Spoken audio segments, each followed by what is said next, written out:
সুপ্রিয় শিক্ষার্থীরা, তোমরা যেখানে আছো সেখান থেকে আমি আমার অনলাইন ক্লাস লাইভে তোমাদেরকে স্বাগত জানাচ্ছি।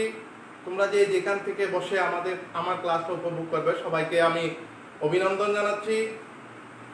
আশা করি আজকের এই ক্লাসটা তোমাদের জন্য খুবই চিত্ত আকর্ষণীয় হবে বলে আমি মনে করি।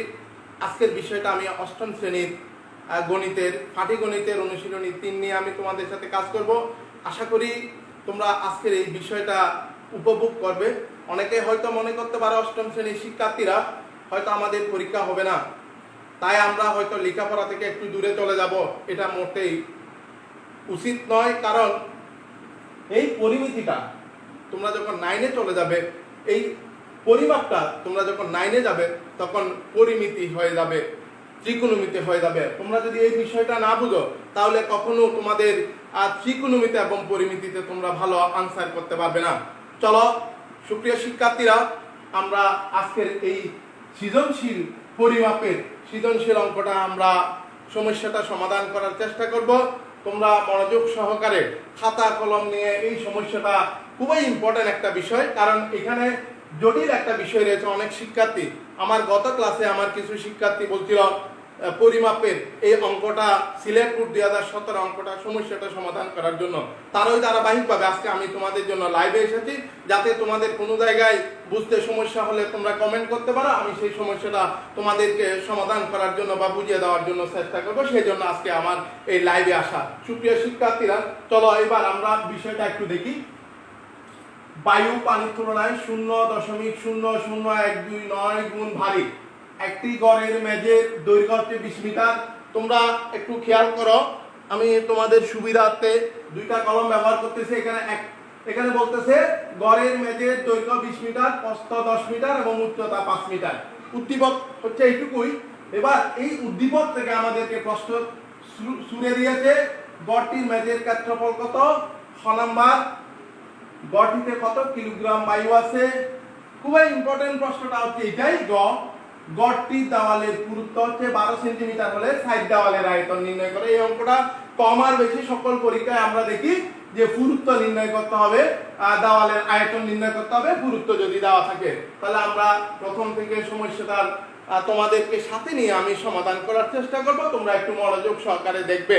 তোমরা যে জিনিসটা এটা দেখে দেখে লেখার চাইতে তোমরা যদি সেটা তোমাদের নিউরনে যদি জায়গা করে দিতে পারো এই বিষয়টা, তাহলে সেটা বেশিক্ষণ বা বেশি দিন তোমাদের মস্তিষ্কে থাকবে। যদি তোমরা না বুঝে লেখো, হয়তো খাতাটা ছিঁড়ে গেলে তোমাদের এই অঙ্কটা কোনো কাজে আসবে না। যদি তোমরা নিউরনে জায়গা করে দিতে পারো তাহলে সেই বিষয়টা তোমাদের জন্য অনেক বেশি উপকৃত হবে। সুপ্রিয় অষ্টম শ্রেণীর শিক্ষার্থীরা, তোমরা একটা ভালো করে ফলো করো আমি কিভাবে এই সমস্যাটা তোমাদেরকে নিয়ে সমাধান করব। কতে আসো। কতে তোমরা জানো এটা আমার কথা হচ্ছে না, জাস্ট আমি একটু সিম্পটম দিচ্ছি। গড়টির মেঝের ক্ষেত্রফল, কারণ আমরা জানি ক্ষেত্রফল সমান দৈর্ঘ্য গুণ প্রস্থ, তাহলে গড়টির ক্ষেত্রফল। সুতরাং এখানে আমি ক্ষেত্রফল সমান কি দৈর্ঘ্য গুণ প্রস্থ বর্গ একক, বর্গ একক। তাহলে আমাদেরকে বের করতে হবে গড়টির মেঝের ক্ষেত্রফল। তাহলে গড়টির মেঝের ক্ষেত্রফল হবে দৈর্ঘ্য কত মিটার, দৈর্ঘ্য হচ্ছে 20 মিটার, প্রস্থ কত মিটার, প্রস্থ হচ্ছে 10 মিটার।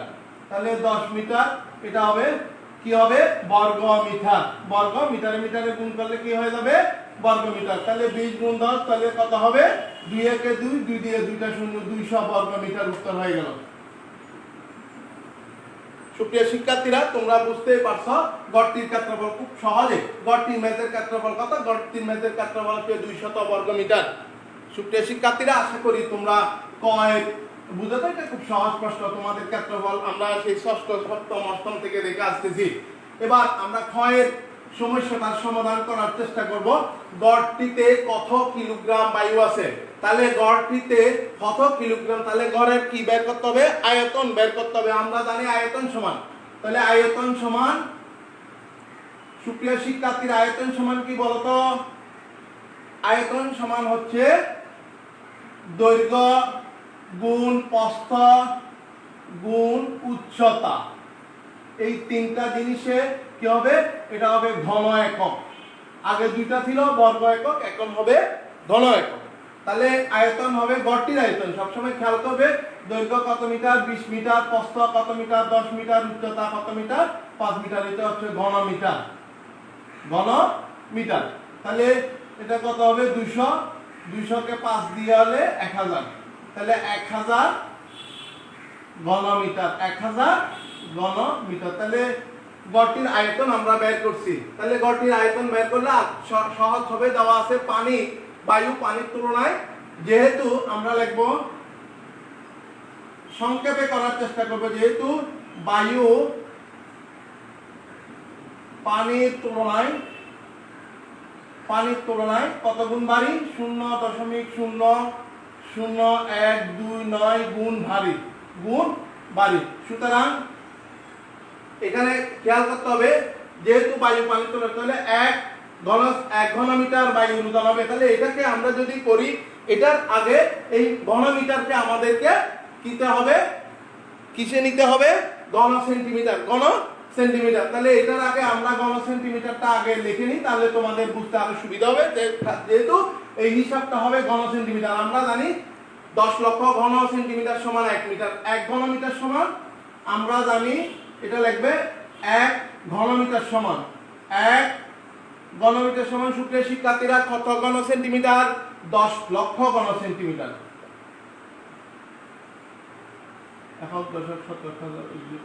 10 লক্ষ ঘন সেন্টিমিটার। সুপ্রিয় শিক্ষার্থীরা আশা করি তোমরা বুঝতে পারছো। তাহলে 1 ঘনমিটার সমান কত, তাহলে 10 লক্ষ ঘন সেন্টিমিটার। তাহলে আমাদের তো 1 ঘনমিটার না, আমাদের কত ঘনমিটার, আমাদের 1000 ঘনমিটার। তাহলে বের করতে হবে, সুতরাং 1000 ঘনমিটার সমান 10 লক্ষকে কত দিয়ে গুণ করতে হবে 1000 দিয়ে, 1 2 3 4 5 6, 1 2 3 4 5 6 কত দিয়ে গুণ করতে হবে 1000 দিয়ে। সুপ্রিয় শিক্ষার্থী এটা কি হবে, এখন হবে ঘন সেন্টিমিটার। আশা করি তোমরা বুঝতেইছো।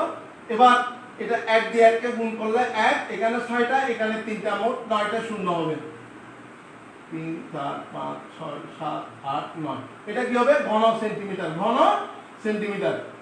দ্যাট মিন্স একক, দশক, শতক, হাজার, অযুত, লক্ষ, নিযুত, কোটি, 100 কোটি ঘন সেন্টিমিটার। 100 কোটি ঘন, তোমরা ক্যালকুলেটরে করে দেখবে। তাহলে দেওয়া আছে বায়ু পানির তুলনায়, এবার লিখব যেহেতু বায়ু পানির তুলনায় কত গুণ ভারী 0.00129 গুণ ভারী। সুতরাং 1 ঘন সেন্টিমিটার পানির ওজন হবে, অর্থাৎ সুতরাং 1 ঘন সেমি পানির ওজন হবে কত 0.00129 গ্রাম। তাই আমাদের তো 1 ঘন সেন্টিমিটার না, কত এখানে দিয়ে 1 2 3 4 5 6 7 8 9 ঘন সেন্টিমিটার পানির ওজন হবে। আমি একটু এদিক থেকে লিখি, এটা গুণ এটা 0.00129 গুণ 1 দিয়ে 9, 1 2 3 4 5 6 7 8 9 গ্রাম। এটা কি হবে, ক্যালকুলেটরের ব্যবহার লাগবে। এটাকে গুণ করলে কত হবে, গুণ করলে হবে 1,29,000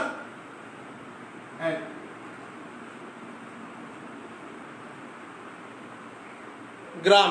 কত গ্রাম, এটাকে যদি তোমরা ক্যালকুলেটর ব্যবহার করো, এটা দিয়ে যদি এটাকে গুণ করো, তাহলে হবে একক, দশক, শতক, হাজার, অযুত, লক্ষ, নিযুত 12,90,000 গ্রাম।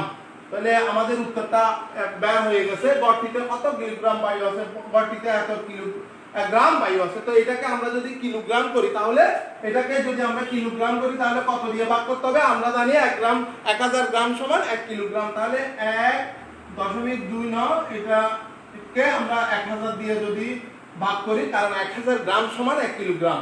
1 2 3 1 2 3, তাহলে হবে সুতরাং একক, দশক, শতক 1290 কিলোগ্রাম। গড়টিতে বায়ুর পরিমাণ কত? সুপ্রিয় শিক্ষার্থীরা, এখানে বলছিল গড়টিতে কত কিলোগ্রাম বায়ু আছে, তাহলে গড়টিতে বায়ু আছে 1290 কিলোগ্রাম। সুপ্রিয় শিক্ষার্থীরা, আশা করি তোমরা এই সমস্যাটা বুঝতে পেরেছো। এটা তাহলে কোনো জিনিসের একটা ঘরে কত কিলোগ্রাম পানি বায়ু, এটা হলো আমাদের আয়তন বের করতে হবে। আয়তন হবে ঘন একক। আয়তন বের করার জন্য আমাদের 3টা জিনিস লাগবে, একটা দৈর্ঘ্য, প্রস্থ, উচ্চতা। এইভাবে আমরা অঙ্কটা সমস্যাটা আশা করি তোমরা বুঝতেই পেরেছো। এবার আমরা অপেক্ষাকৃত যে বিষয়টা তোমাদের জন্য একটু কঠিন হবে এবং সব শিক্ষার্থীর জন্য এটা একটু সমস্যা, এইটা যদি তোমরা একটু ভালো করে বুঝো তাহলে এই চ্যাপ্টারে এই ধরনের অনেকগুলি অঙ্ক আসতে পারে, সেইটা তোমরা সমস্যাটা সমাধান করতে পারবে। এবার দেখো গড়টির দেওয়ালের পুরুত্ব। তাহলে এতক্ষণ যে আমরা করছিলাম আমাদেরকে এখন জ্যামিতিক প্যাটার্নে যেতে হবে। কিভাবে? গড়টির দেওয়ালের পুরুত্ব। তাহলে আমাদেরকে একটা গড় এঁকে নিতে হবে। এটা যদি আমরা একটু হিসাব করি, এটা একটি ঘরের মেঝ। তাহলে যদি আমরা এটাকে যদি আমরা দেওয়াল ধরি, যদি আমরা এটাকে দেওয়াল ধরি, সুপ্রিয় শিক্ষার্থীরা তোমরা একটু দেখে নাও, এটা হচ্ছে একটি ঘরের মেঝে। দৈর্ঘ্য, এই দৈর্ঘ্য ঘরের মেঝে বলতে শুধু যদি ঘর বলতো শুধু তাহলে আমরা বাইরে লিখতাম। এখন এখানে হবে দৈর্ঘ্য 20 মিটার। দৈর্ঘ্য হবে কত মিটার? 20 মিটার। আর প্রস্থ হবে কত মিটার? 10 মিটার। এবার গড়টির এটা হচ্ছে দেওয়াল, এটা দৈর্ঘ্য, এটা প্রস্থ। তাহলে আরটা হচ্ছে দেওয়াল। এই দেওয়ালের পুরুত্ব হচ্ছে 12 সেন্টিমিটার। 12 সেন্টিমিটারকে যদি আমরা মিটারে নিয়ে যাই তাহলে 0.12 মিটার, 0.100 দিয়ে ভাগ করলে তাহলে দেওয়ালের পুরুত্ব। এখন সুপ্রিয় শিক্ষার্থীরা এখানে যে একটা সমস্যা ছাত্রদের জন্য, যে একটা সমস্যা সেটা হচ্ছে, দেখো এই দৈর্ঘ্যটা এখানে, দৈর্ঘ্যটা এখানে, প্রস্থ এখান থেকে এখানে। এখন আমরা যে জিনিসটা কাজ করবো সেটা হচ্ছে এই দেওয়ালটা, দৈর্ঘ্য দেওয়ালটা এখানে পর্যন্ত চলে আসবে, এখানে পর্যন্ত আসবে, এদিক থেকে এখানে আসবে। এই সমস্যাটা হচ্ছে এটাই। আসলে সুপ্রিয় শিক্ষার্থীরা যদি তোমরা এটা বুঝতে পারো তাহলে আমি এটা একটু কালার করে দিই। এইটা পুরোটাই হচ্ছে দেওয়াল, দৈর্ঘ্য বরাবর দেওয়াল। তাহলে আমাদের ঘরের মেঝ থেকে দেওয়ালের দৈর্ঘ্যটা একটু বৃদ্ধি পাবে। এই বিষয়টা যদি না বুঝো তাহলে অঙ্কটা আমাদের জন্য ডিফিকাল্ট হয়ে যাবে। আমরা এখন একটু করে দেখি। তাহলে গড়টির দেওয়ালের পুরু, তাহলে দেওয়া আছে গড়টির, আমি সংক্ষেপে লিখি, গড়টির দৈর্ঘ্য কত মিটার? 20 মিটার। দেওয়া আছে গড়টির প্রস্থ কত মিটার? প্রস্থ হচ্ছে 10 মিটার। এবার গড়টির পুরু উচ্চতা দেওয়া আছে না? সুপ্রিয় শিক্ষার্থীরা উচ্চতা কত? উচ্চতা 5 মিটার। এবার পুরুত্ব, গড়টির দেওয়ালের পুরুত্ব কত? 12 সেন্টিমিটার বা 0.12 মিটার, যেহেতু সবগুলি মিটার। এবার এইগুলি দিয়ে আমরা অঙ্কটা করার চেষ্টা করব। কারণ আমি তোমাদের বোঝার জন্য এই দেওয়ালটিকে আমি একটু কালার করে দিচ্ছি। এই কারণে তোমরা কালার করলে পরবর্তীতে যে একটা সেটা বোঝার সুবিধা হবে। তোমরা দেখো এটা আমি একটু কালার করে দিয়েছি। এটা হবে 12। দেওয়ালের পুরু, দৈর্ঘ্য প্রস্থ সবসময় সমান। সেই হিসাবে এবার আমরা চার দেওয়ালের আয়তন নির্ণয় করতে, গড়টির দেওয়ালের পুরুত্ব হচ্ছে 12, এইগুলো সবগুলি লিখেছি। এবার দৈর্ঘ্য বরাবর কয়টি দেওয়াল? 2টি দেওয়াল। প্রস্থ বরাবর কয়টি দেওয়াল? 2টি দেওয়াল। কারণ এই ঘরটিতে মোট দেওয়াল আছে 60টি। দৈর্ঘ্য বরাবর 2টি, প্রস্থ বরাবর 2টি। এবার আমরা লিখব গড়টির দৈর্ঘ্য বরাবর 2 দেওয়ালের আয়তন। আমাদের আয়তন বের করতে হবে। গড়টির দৈর্ঘ্য বরাবর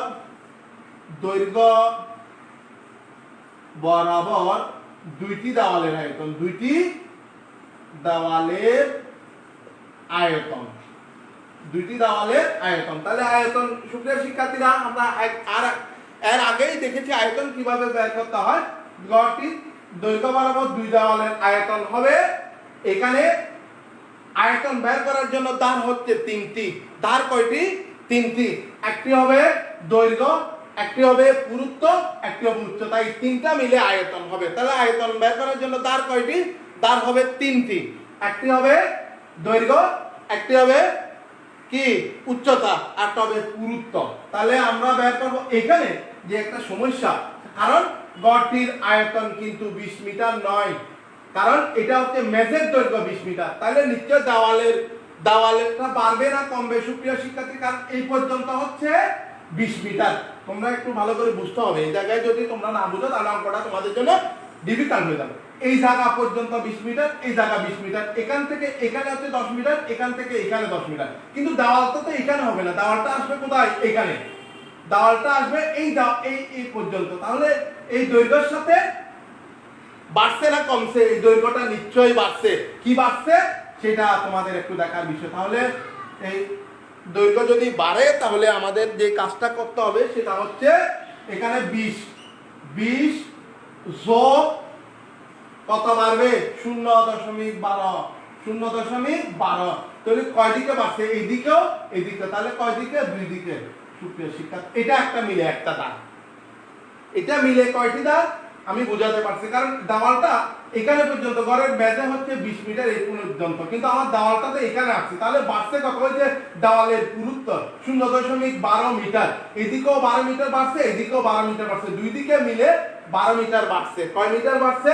তাহলে 20 প্লাস 0.12 গুণ 2, এটা মিলে হচ্ছে একটা ধার। এটা মিলে কয়টা ধার? একটা ধার। এরপরে আসো এবার গুণ হচ্ছে তাহলে একটা ধার, এটা হচ্ছে দৈর্ঘ্য। এবার প্রস্থ কত? প্রস্থ হচ্ছে 5। প্রস্থ কত? 5। দুইটা ধার গুণ পুরুত্ব কত? 0.12। তাহলে সুপ্রিয় শিক্ষা, এই তিনটা ধার মিলে একটা দেওয়ালের আয়তন। কিন্তু দৈর্ঘ্য বরাবর দেওয়াল কয়টি? এখানে কয়টি দেওয়াল বলছিলাম? দুইটি। এই হিসাবে এখানে গুণ হবে। সুপ্রিয় শিক্ষার্থীরা, আশা করি তোমরা সেই বিষয়টা বুঝতে সক্ষম হয়েছো। এবার এটা গুণ এটা সমান কত হবে? আমরা যদি একটু ক্যালকুলেটরে হিসাব করে দেখি তাহলে হবে 24.288। 24.288 কিমিটার ঘনমিটার। কিমিটার ঘনমিটার। সুপ্রিয় শিক্ষার্থীরা, আশা করি তোমরা সেটাই বুঝতো। এটা হবে, আমি আবার বলতেছি বিষয়টা, এটা হচ্ছে এই বাক্সে দেখি যদি এই দেওয়ালটা যদি এখানে হতো তাহলে আমাদের লেখার দরকার ছিল না, এটা লেখার দরকার ছিল না। তখন লিখতাম 20 গুণ 5 গুণ 0.12, দুই দিকে দুইটা দেওয়াল, এই জন্য 2 গুণ করে দিতাম। এখন এই যে দেওয়ালটা এখানে নাই, দেওয়ালটা এই তার পুরুত্ব বরাবর বেড়ে গেছে, তাহলে এটা দৈর্ঘ্য বরাবর। যদি আমি এটা বাদ দিয়ে করি তাহলে ঘরটা দেওয়ালের পুরুত্বটা কমে যাবে। সেই হিসাবে আমাকে এটা দেওয়ালের আয়তন বের করতে হলে এইটা আমাদেরকে যোগ করতে হবে। এটা আমি যোগ করলাম। তো দুই দিলাম কিনা? দৈর্ঘ্য বরাবর দুইটি দেওয়াল, এই জন্য দুই দিকের দুইটা। এবার আমি লিখবো, সুপ্রিয় শিক্ষার্থীরা, এবার আমি লিখবো গড়টি প্রস্থ বরাবর দুইটি দেওয়ালের আয়তন, ওই আগেরটার মতো। এখানে লিখলাম দৈর্ঘ্য বরাবর দুই দেওয়ালের আয়তন, এখন লিখবো প্রস্থ বরাবর দুই দেওয়ালের আয়তন। প্রস্থ কি বাড়ছে সুপ্রিয় শিক্ষার্থীরা? প্রস্থ কিন্তু এখান থেকে এখানে ঠিক আছে, এখান থেকে এইদিকে ঠিক আছে। তাহলে দেওয়ালটা প্রস্থর দিকে বাড়ে নাই, প্রস্থর দিকে দেওয়ালটা বাড়ে নাই, দৈর্ঘ্যের দিকে বেড়েছে। তাহলে প্রস্থটা ঠিকই থাকবে। প্রস্থ হবে কত? 10। প্রস্থ কত মিটার? দেওয়া আছে, প্রস্থ হচ্ছে 10। 10 গুণ কত? উচ্চতা কত? 5 গুণ কত? দূরত্ব কত দেওয়ালে? 0.12। প্রস্থ কয় দিকে? দুই দিকে। এটা হচ্ছে ঘনমিটার। এটা কি সুপ্রিয় শিক্ষার্থীরা? আশা করি তোমরা বুঝতে পারছো। এটা ক্যালকুলেশন করলে হয় 12 ঘনমিটার। এটা কত ঘন হয়? 12 ঘনমিটার। 12 ঘনমিটার। তাহলে আমাদের দুই দেওয়ালের আয়তন, তাহলে দুই দেওয়াল এখানে, এখানে দুই দেওয়াল, মোট কয় দেওয়াল? 4 দেওয়াল। তাহলে আমরা যদি এই অঙ্কটা অনেক পরীক্ষায় চেঞ্জ করে আসে, যদি এখানে যদি বলতো একটি মেজের দৈর্ঘ্য, একটি ঘর না বলে মেজের দৈর্ঘ্য 20 মিটার, প্রস্থ 10 মিটার, তাহলে কিন্তু এই প্রস্থ থেকে এটা বিয়োগ দেওয়া লাগতো। কারণ বিয়োগ অথবা যোগ না দিয়ে অঙ্কটা কোনোভাবেই করা সম্ভব হবে না। কারণ দেওয়ালের পুরুত্বটা হয় প্রস্থ থেকে বাদ যোগ করতে হবে, দৈর্ঘ্যের সাথে যোগ করতে হবে, অথবা প্রস্থ থেকে বাদ দিতে হবে। আশা করি সুপ্রিয় শিক্ষার্থীরা এই বিষয়টা তোমাদের সহজে তোমরা বুঝতে সক্ষম হয়েছে। আমি এখন দুই দেওয়ালের আয়তন, এখানে দৈর্ঘ্য বরাবর দুই দেওয়ালের আয়তন হচ্ছে 24.288 ঘনমিটার এবং প্রস্থ বরাবর দুই দেওয়ালের আয়তন হচ্ছে 12 ঘনমিটার। সুপ্রিয় শিক্ষার্থীরা, আমাদেরকে বের করতে হবে কি? 4 দেওয়ালের আয়তন। আমরা এখন খুব সহজে 4 দেওয়ালের আয়তন তোমরা বের করে নিতে পারবে। কিভাবে? কারণ 4 দেওয়ালের আয়তন সমান 4 দেওয়ালের আয়তন। 4 দেওয়ালের আয়তন হবে, প্রথম দুই দেওয়ালের আয়তন কত? 24.288 যোগ 12 ঘনমিটার। 12 কি? ঘনমিটার।